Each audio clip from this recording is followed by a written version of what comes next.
الحمد لله على نواله والصلاة والسلام على محمد وآله. معززو در رجب مبارک میاشت آغاز کړی دی، چونکه زمون مصروفیات دا وخت انتهایی زیات دي چې جلسه او دستاربندی ډیری کیږي، علما حفاظ او قراء فارغه کیږي، نو یو طرف بل طرف یو ځای بل ځای دعوتونه یي. بیا هم مختصر به تاسو ته د رجب د مبارک میاشتې یو څه فضایل بیان کو. اوله خبره دا چې د رجب میاشت ډیره مبارکه او د عظمت والا میاشت ده.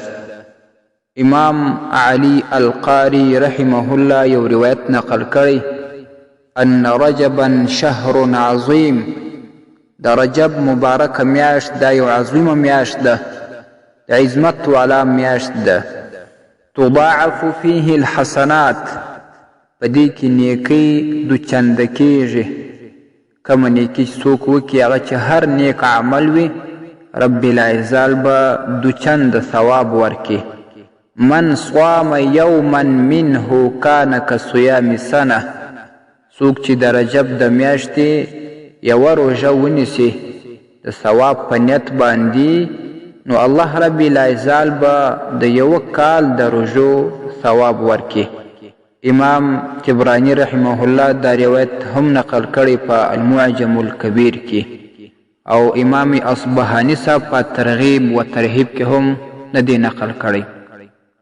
او بل روایت کې راځي، ان فی الجنة نهرا، په جنت کې یو نهر دی چې په هغه کې اوبه بهیږي، چې د هغه نوم دی رجب.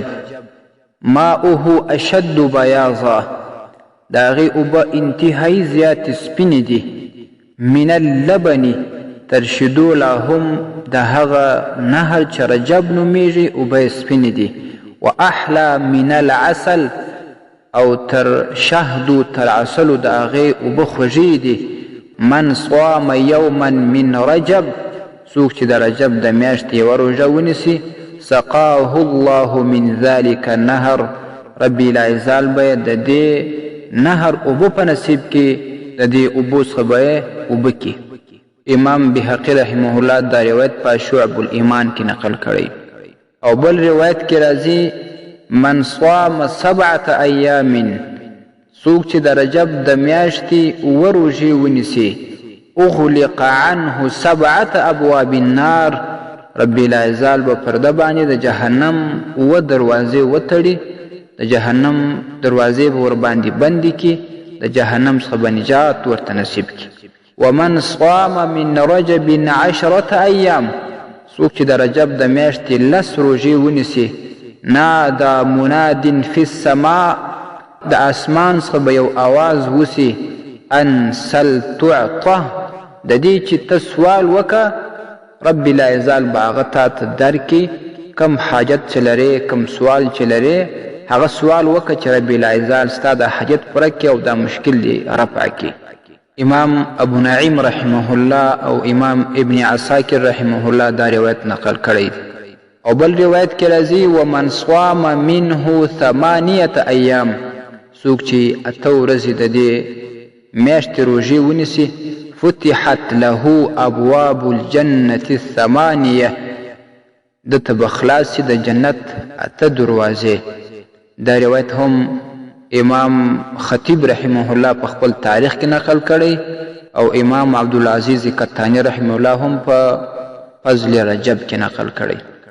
معززو، دا د دې مختصر فضایل دي چې په دې میاشت کې د روژې ډیر زیات فضیلت دی، بلکې د روژې نه د هر نیک عمل انتهایی زیات فضیلتونه دي چې هر مسلمان باید په دې کې استغفار ډیر ووایي، د قرآن کریم تلاوت ډیر وکړي، روژه ونیسي، ذکر اذکار وکړي، صدقات و خیراتونه وکړي. هر نیک کار چې وي رب العزال دوچنده د هغه ثواب ورکړي. مسلمان د دې څخه باید غافل نشي. او دلته د یوې شبهې ازاله کوم، تاسو هغې ته متوجه سئ. هغه دا چې بعضې روایت د رجب په میاشتې کې د نهي د راغلي دي چې روژې مه نیسئ. امام علي القاري رحمه الله د هغې مختصر جواب دا کړی دی په محمول على اعتقاد وجوبه. هغه ټول محمول دی پر دې باندې چې څوک عقیده د وجوب ولري، نو که څوک د وجوب عقیده نه لري ویې نیسي، رب العزال به دا ثوابونه ورته ورکړي. السلام علیکم ورحمة الله وبرکاته. ستاسې د اسلامي پوښتنو جوابونکی مفتی حکیم الله صابر الحنفي صاحب.